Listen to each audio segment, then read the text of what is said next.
The most obsolete idea is go to school, get a job, work hard, save money, get out of debt, and invest for the long term in the stock market.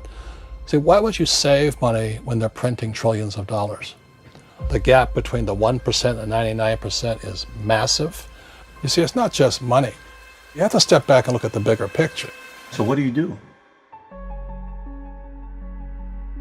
In every one of us is a poor person. There's still a poor person inside me. There's also a middle class person, and the middle class person wants security. They want that steady paycheck. And there's a rich person. And they're all inside of us, except that it's not taught. You're taught to go to school, get a job, and get a paycheck. You're not taught to how to get rich. If you read Rich Dad, Poor Dad, my rich dad refused to pay me. He said the paycheck was one of the most damaging things you could take in your life. He says the moment you take a paycheck, you're an employee, and that's the mindset. So my rich dad never paid me. It drove my poor dad, government employee, nuts. You gotta pay people, you gotta pay people.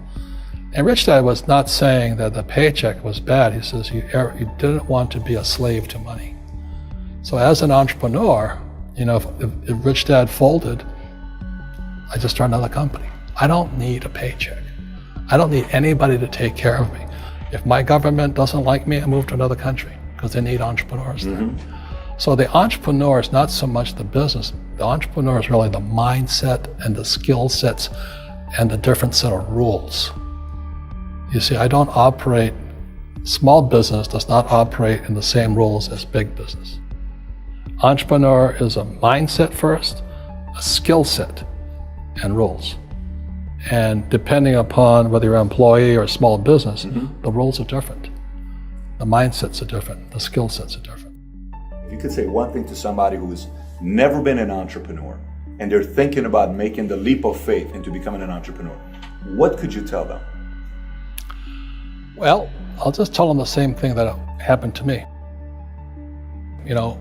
My last paycheck, I still remember it clearly.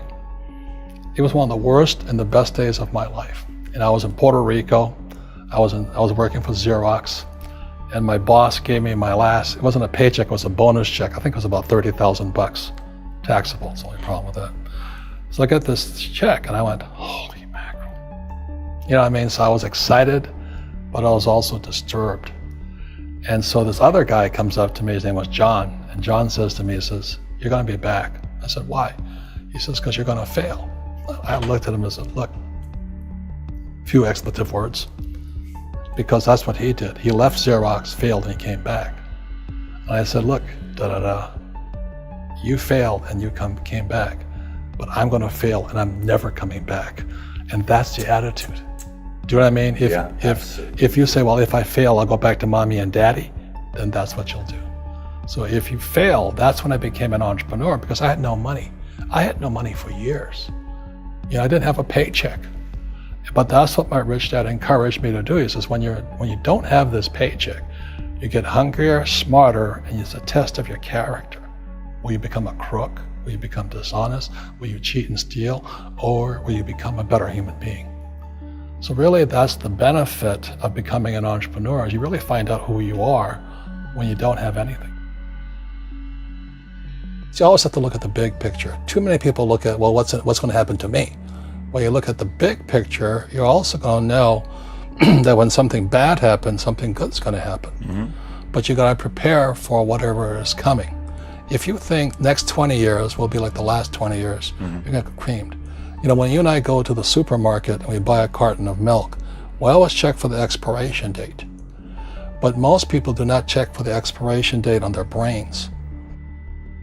Instead of get out of debt, I get into debt. I just refinanced $300 million in debt. I went from 5% to 2.5% interest. I made a fortune. Every month, more money comes in because my cost of money has gone down. So while some financial experts are saying get out of debt, I'm saying learn how to use debt. See, when I came back from in Vietnam in January of '73, the first thing my rich dad said to me was go to school to learn how to invest in real estate. It wasn't real estate, it was how to use debt and taxes. Debt and taxes make the rich richer. Debt and taxes make the poor, the middle class, poor. So all the rich guys who are doctors and lawyers or, those guys, they're getting creamed and they don't know why. Doctors are getting creamed. Oh yeah, they make it more money, but the take home is less. Sure. My doctor just yelled at me. He was happy. He says, "Oh, guess what? I finally made $1 million." And I said, "Yeah, this was just 3 weeks ago." And so I said, "Yeah, well, how much you pay in tax?" He says, $750,000 in taxes. So his net was about $400,000. That's not bad. But when I make $1 million, I keep $1 million. And the reason is because I don't make it by working for money. See, if you work for money, you're taxed. So that's why lesson number 1 in Rich Dad, Poor Dad is the rich don't work for money. What we do instead is we create businesses as entrepreneurs. We acquire real estate. I don't invest in the stock market. Okay? So the reason is because as entrepreneurs, I have more control over my income, how much I make, and how much I pay in taxes. And because I'm an entrepreneur as well as an investor in real estate, I pay 0 tax. So every time I make, let's say, $1 million as an entrepreneur, I immediately invested in real estate and I have a 4-to-1 step up. So I put $1 million in real estate, I get $4 million from the bank. That's why I love banks. But the banks are screwing everybody else, terrible, but it's good for me. That's why you say when you print, it's good for you, but when you print, it's bad for people that work for money. Because when you print, savers get creamed and people who work for money get creamed. When they print, debtors get rich. You see, debt and taxes make the rich richer, and debt and taxes make the poor middle class poorer. When we have obsolete ideas, we get obsolete results. So what's happening for most people, the idea of going to school, getting a job, working hard, saving money, getting out of debt, buying your house because it's an asset, and investing for the long term, is obsolete. The world has changed. The world changed in 1971 when President Nixon took us off the gold standard and money became debt. What if we get rid of school? Then what would happen? Would it be better if we had no educational system at all? No, I'm saying education is more important before. It's just obsolete. There's Moore's Law which states information doubles every 18 months. In other words, everything's obsolete 18 months. So, and this is just a recent phenomenon. So when you come out of school, you're already obsolete. And that's why I'm the old guy, I meet my friends who went to Harvard. I went to Harvard. I said, yeah, that was how long, 50 years ago? Today, the banks are charging you interest to save money. In other words, banks don't want your money because they printed too much of it. And that's why there's this bubbles in stocks and bubbles in real estate and all this. People are dumping the cash because, as I said in here, savers are losers and cash is trash. And yet people are, well, I want a high-paying job. Well, that's an obsolete idea. Get out of debt is an obsolete idea. You should learn how to get into debt, how to use debt to get rich, and they'll never teach you about taxes. The reason the 1% is way up here and the 99% are going this way is because when you print money, 2 things happen: inflation and taxes. It's crushing them.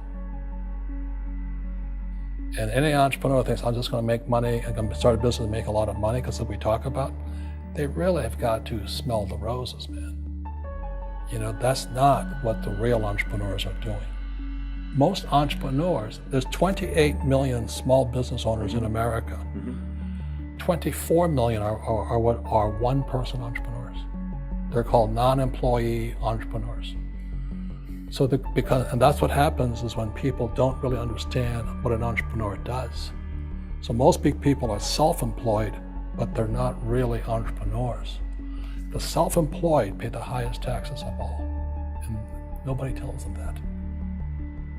Yeah, it's also called the entrepreneurial spirit, but what we were actually talking about was there's no such thing as a bad economy. There's external, you and I, we all have an external economy, but we also have an internal economy, and the willpower is to change our internal economy. So for me, I can see the good and I can see the bad. I don't really give a damn because I'm going to be rich anyway. But a poor person with a poor personal economy, all they're going to see is a bad economy because they don't know how to make money in any economy. And a middle class person, they have a middle class economy. What they want is a nice house and a steady paycheck and the job and the car. And so when you take their job away, to them, that's disaster. Well, since an entrepreneur doesn't have a job anyway, it's no big deal. So all I'm saying to people, and it's what Bucky Fuller taught me, is always two sides, you know what I mean? Unity is plural, at minimum two. So if you think the economy is bad, it's because your economy is bad. If you think that steady, employment is important, then you'll see an economy without jobs. Your economy versus the external economy. What you control versus what you can't control. I can control. Yeah, it's called an internal focus versus an external focus. So the real entrepreneur has an internal focus. That if they fall down, they say, "Oh, this is good, because I'm going to go up higher." The average person will fall down and say, "Oh, I'm going to take some Prozac," or somebody has a mistake. So, "Oh, the mistakes don't matter." Well, mistakes matter. It means you didn't know something. But a real entrepreneur, whether they fall down, they always can go up. They can stand back up and go higher. That no matter what happens to them, they get stronger and better and smarter and happier. But a person with a weak internal mindset is that they're so afraid of what happens, it generally happens.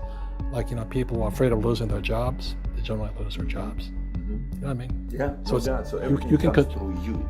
Yeah, so the entrepreneur first job is to control inside here, not outside there. The moment you take that paycheck, you're an employee. You've got to be stronger than that. It's about inside control.